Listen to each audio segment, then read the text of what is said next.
Hi అండి. అందరికీ నమస్కారం. Welcome to my channel. ఈ వీడియోలో ఏపీ ప్రభుత్వ పెన్షనర్లకు 2 డీఏలకు సంబంధించినటువంటి 6 ఇన్‌స్టాల్‌మెంట్ అరియర్ అమౌంట్ జమపై తాజా సమాచారము అయితే వీడియోలో తెలుసుకుందాము. సో, వీడియోనైతే ఎక్కడ గాని స్కిప్ చేయకుండా ఎండ్ వరకు చూసేయండి. అప్పుడే ఇన్ఫర్మేషన్ పూర్తిగా అర్థమవుతుంది. అలాగే వీడియో చూస్తున్న ప్రతి ఒక్కరు వీడియోకి లైక్ చేయండి ఫ్రెండ్స్. ఈ వీడియోని తోటి ఉద్యోగ, పెన్షన్ మిత్రులతో అయితే షేర్ చేయండి. కొత్తగా మన ఛానల్ చూస్తున్నవారు ఇంకా ఎవరైనా సబ్స్క్రైబ్ చేసుకోకుంటే వెంటనే మన ఛానల్‌ని సబ్స్క్రైబ్ చేసుకోండి. సో, దీని ద్వారా నేను చేసే లేటెస్ట్ వీడియోస్ అన్నీ మీ వరకు రీచ్ అవుతాయి. ఇక ఆలస్యం చేయకుండా వివరాల్లోకైతే వెళ్ళిపోదాము.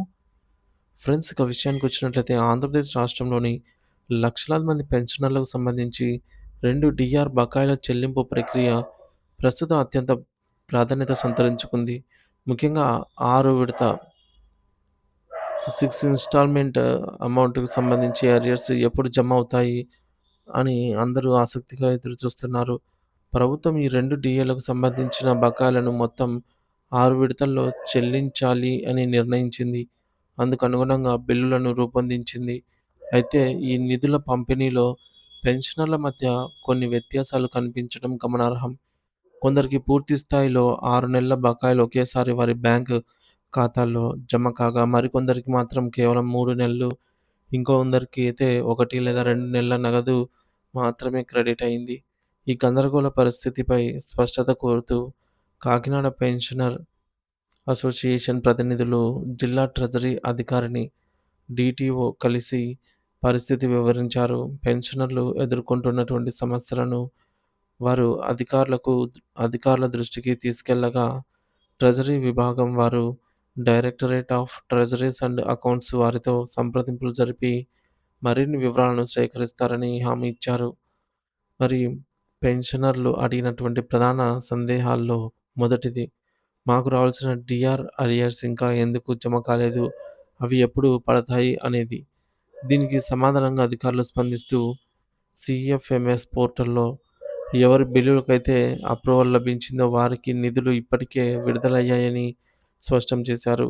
అయితే గత కొన్ని రోజులుగా పబ్లిక్ హాలిడేస్, ప్రభుత్వ సెలవు దినాలు రావటం వల్ల బ్యాంకింగ్ లావాదేవీలలో కొంత జాప్యం జరిగిందని, అటువంటి పెన్షనర్లకు ఈ సోమవారం లేదా మంగళవారం నాటికి ఖచ్చితంగా నగదు జమ అవుతుంది అనైతే వివరించారు. ఇప్పటికే చాలామందికి నిధులు అందుతూ ఉన్నాయని, మంగళవారం నాటికి దాదాపు అందరికీ ఈ ప్రక్రియ పూర్తవుతుంది అని వారు ఆశాభావం వ్యక్తం చేస్తున్నారు.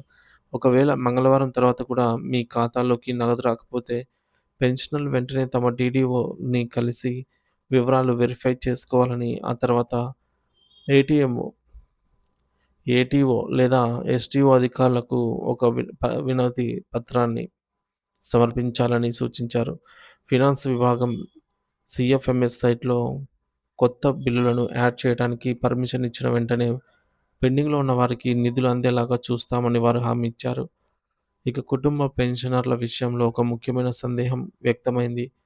సర్వీసు సర్వీసు మరియు ఫ్యామిలీ పెన్షనర్లు ఇద్దరూ మరణించిన సందర్భంలో వారికి రావాల్సిన బకాయిలను ఎవరు తీసుకోవాలి అనే దానికి అధికారులకు అధికారులు ఒక స్పష్టమైన పరిష్కారాన్ని కూడా చూపే చూపించారనమాట. అటువంటి సందర్భంలో అంటే భార్యాభర్తలు ఇద్దరు కూడా పెన్షనర్ ఉండి మరణించినచో, అటువంటి సందర్భాల్లో చివరగా మరణించిన వ్యక్తి యొక్క డెత్ రిలీఫ్ పొందేందుకు ఎవరినైతే నామినీగా నియమించారో వారు సంబంధిత ట్రెజరీ కార్యాలయాన్ని సంప్రదించేసి తమ బ్యాంక్ అకౌంట్ వివరాలను తెలుపుతూ బకాయిలు చెల్లించాలని కోరుతూ ఒక లెటర్ రాసిస్తే ఆ సమస్య పరిష్కారం అవుతుంది.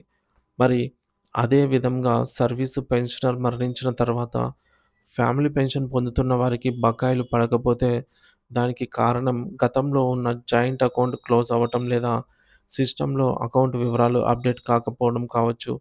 అటువంటి వారు వెంటనే ఎస్టీఓ గారిని కలిసి తమ ప్రస్తుత పెన్షన్ అకౌంట్ వివరాలను బిల్లులకు అనుసంధించాలని కోరాల్సి ఉంటుంది. ఇక మరొక కీలకమైన అంశం ఏమిటంటే, 2020లో కోవిడ్ సంక్షోభం తలెత్తినప్పుడు ప్రభుత్వ ఆర్థిక ఇబ్బందుల దృష్ట్యా మార్చి మరియు ఏప్రిల్ నెలల పెన్షన్‌లో 50% మొత్తాన్ని కూడా తగ్గించింది. దీనిని డిఫర్డ్ వేజ్ అంటే డిఫర్డ్ అమౌంట్ అని అంటారు.